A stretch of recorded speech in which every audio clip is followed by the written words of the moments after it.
Hi, this is 365801 and this is another year in BL review video for 2023 and this is all of my disappointing reads.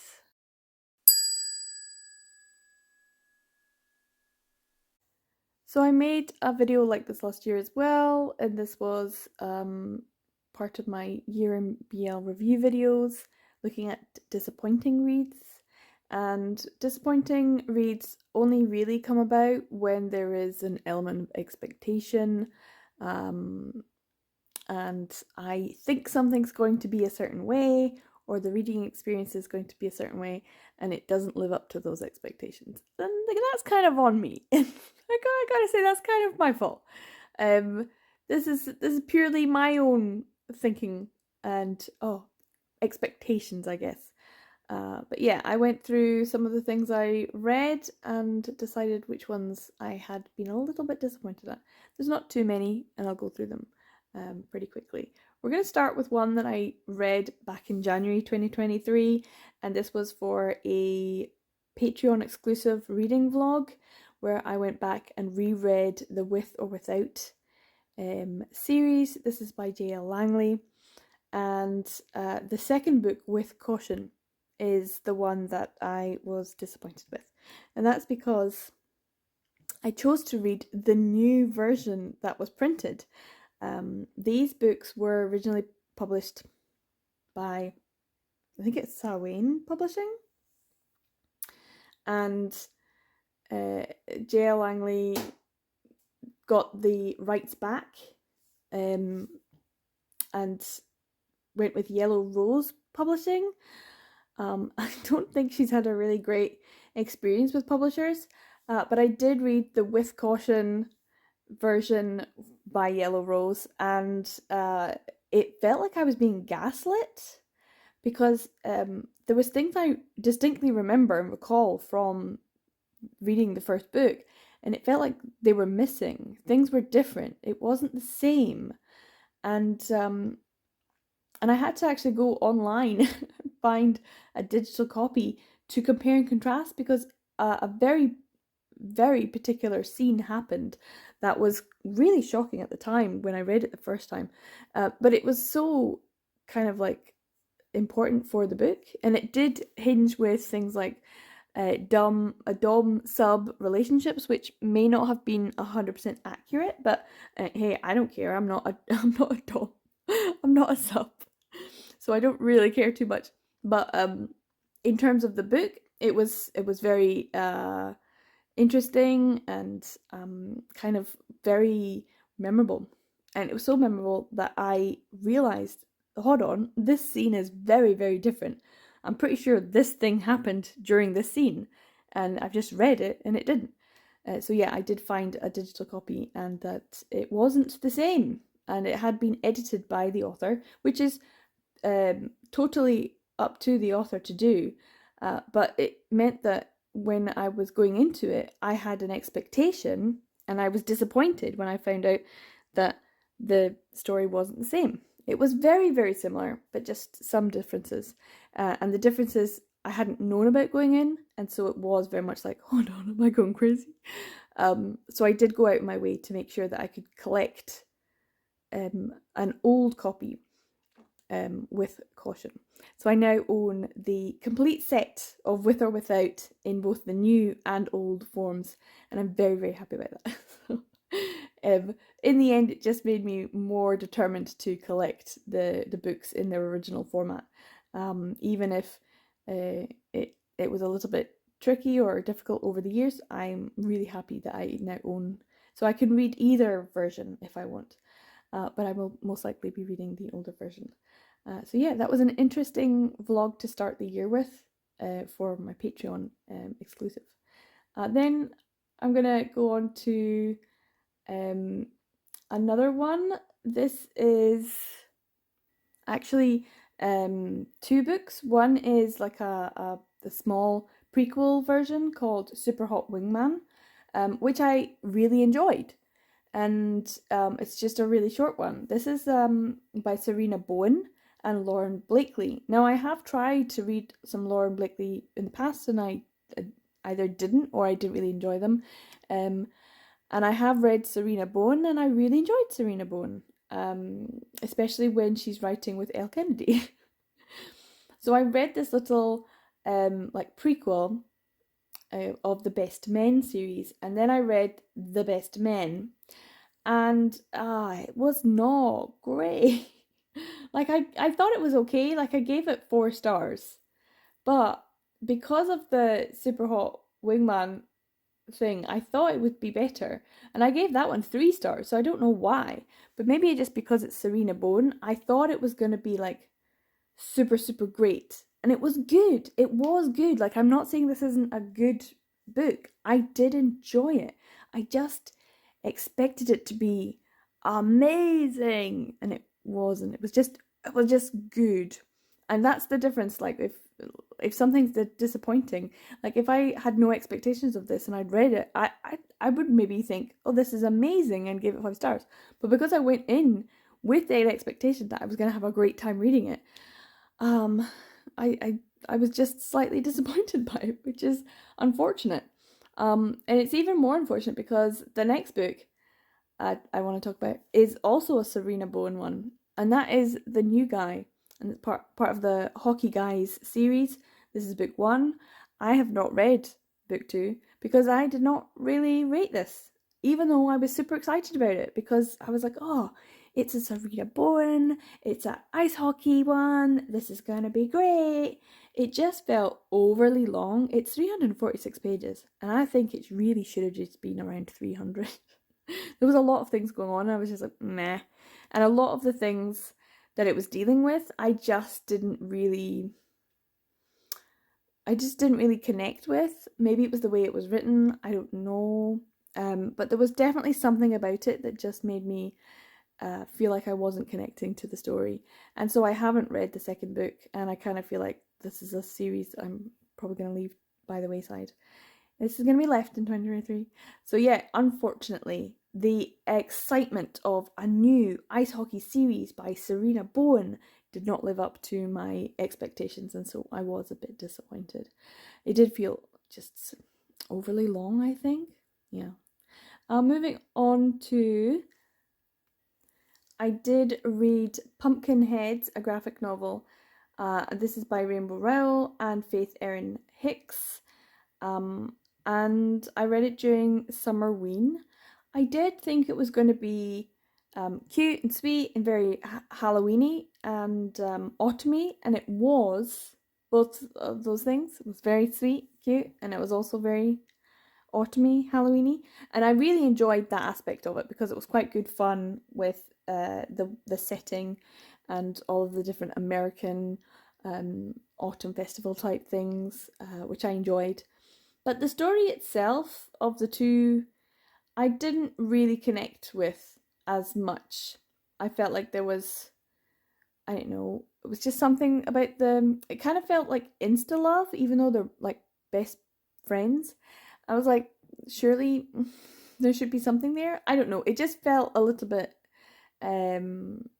like not really the best romance story for what it was supposed to be. I think if it was just friends, I think I would have maybe had a better time. But yeah, Pumpkinheads. I had an expectation that it was going to be pretty good because a lot of people had enjoyed it, but I didn't really. I thought it was only okay. I didn't think it was terrible, but I just didn't really connect with it, which is unfortunate. On to some manga now. And this one is Kodaka Kazuma. This is one of these I read for a Futekia vlog. Kazuma Kodaka, there you go. And it was a 2-volume series, but it really should have been more. The disappointing thing was I really enjoyed it. The main disappointing thing was the way that it ended, and I didn't really talk about it too much, but I did mention it, that it ended very abruptly. It felt like it was too quickly resolved, but it didn't really feel resolved in any way.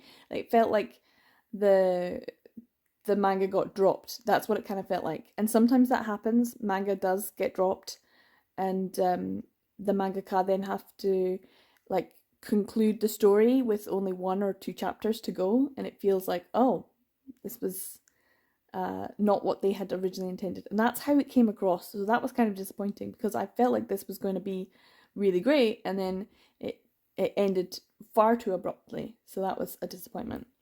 On to another manga, and then we're on to some physical ones that I've got in my collection. And this is Ore Miko, which I read, I think, fairly early in the year. It's a Sakura one, and I enjoy the Sakura that I've read previously, but this one I was like expecting more from, I think, because it had um sort of supernatural elements, and it felt like it was going to be fun and sexy. It was way too porn without plot, although the plot was absolutely wild. Not gonna lie, it was a wild plot. It just felt like it was going everywhere, but it definitely felt like each chapter was specifically set up for sex to occur, and that just was like meh, not really for me. I'm looking for more plots and maybe a more cohesive plot, and I felt like this could have had more plot, and it didn't, which is unfortunate. On to another one that I read, which was a little bit disappointing, was I'm Looking for Serious Love by Shoko Rakuta. This is a Tokyopop one, and it was about, country boy going to a city and having his next door neighbor. This just didn't feel like it was great. It only felt okay. I kind of feel like the art style and the drawing style was really great. I really enjoyed that. And it was kind of a nice premise, but there was just something about the story that just kind of fell a little bit flat. Like it had the potential. That was what was disappointing. It had potential, and it didn't quite live up to it. Although I still give it a 3 star. So it's not bad. I just feel like it could have been better. On to, oh, this is like probably the biggest disappointment of the year. Yeah, this is probably the biggest disappointment, and it is another buddy read. Oh dear. See, I mean, our buddy reads this year were like chalk and cheese. No Touching at All by Yona Deco. Now I've got 5 stars on this, and that's because No Touching at All is a 5 star read. I 100% will stand by my 5 star rating on No Touching at All by Yona Deco.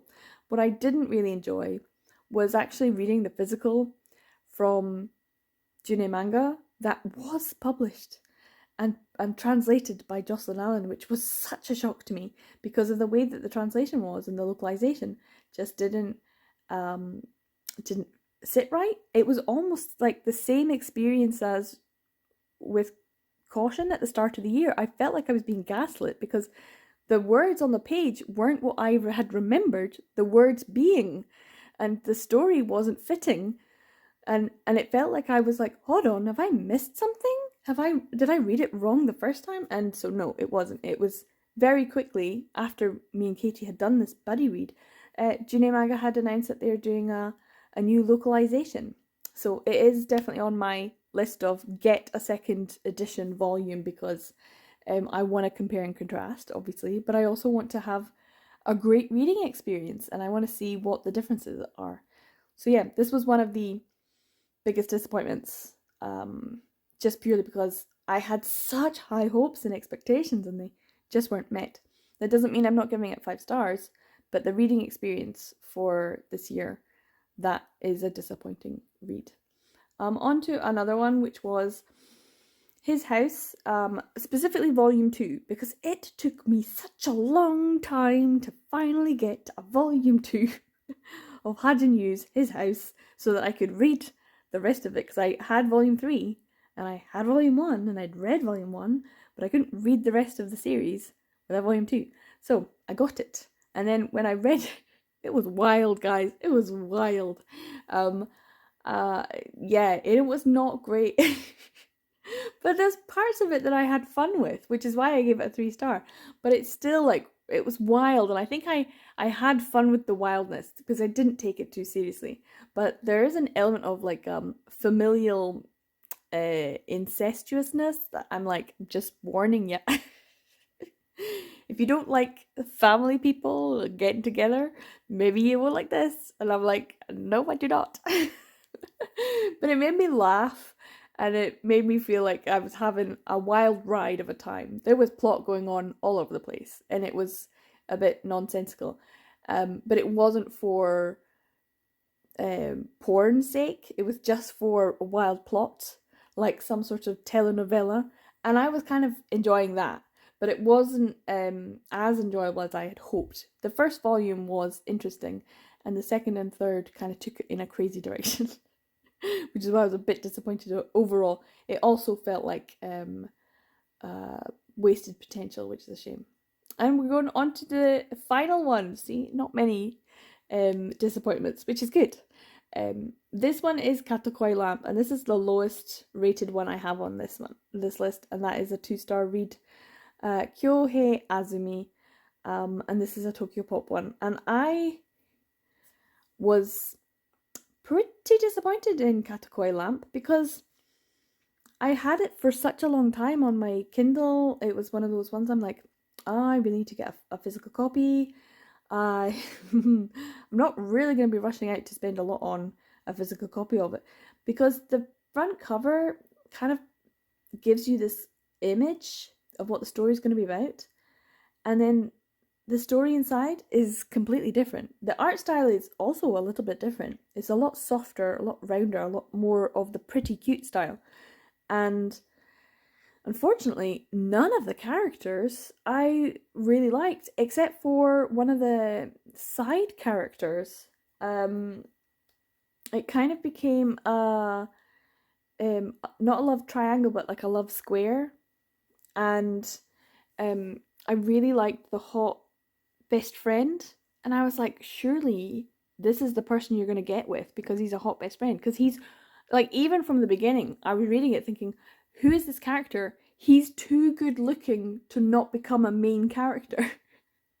He's got big main character energy, and when you have like any kind of story in manga, if a character is drawn too well, you know that they have to be a main character, even if it's a side character that's like a rival in love or something like that. They have to have some sort of prominence within the story because they're too well drawn.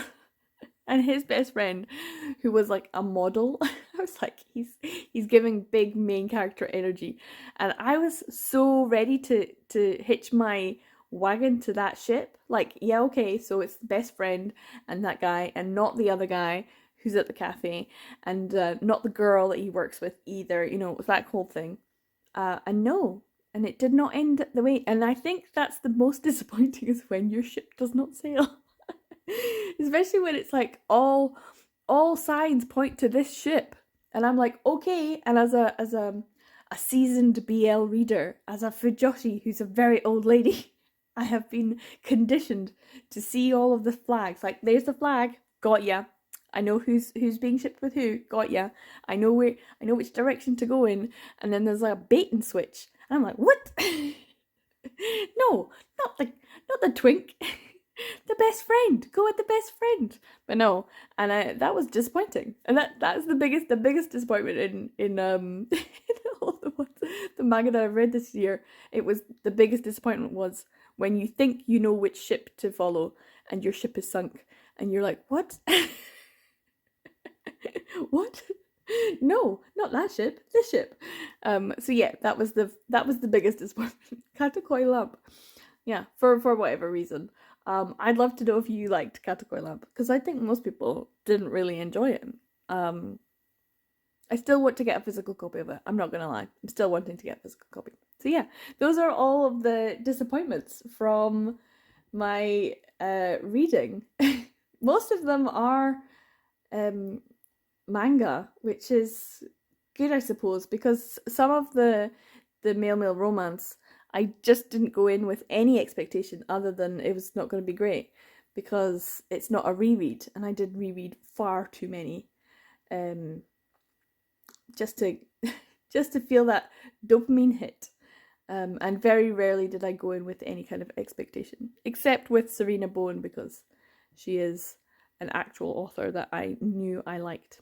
So yeah, That's all of my disappointing reads for 2023. I'd like to know what your disappointing reads are, and if you've read any of these, were you disappointed with them as well? Did you go in with expectations? Um, so yeah, that's another year in BL review video done. And there will be more to come, I'm sure. Thanks so much for watching to the end of this video, and take care. I'll see you in the next video. Bye!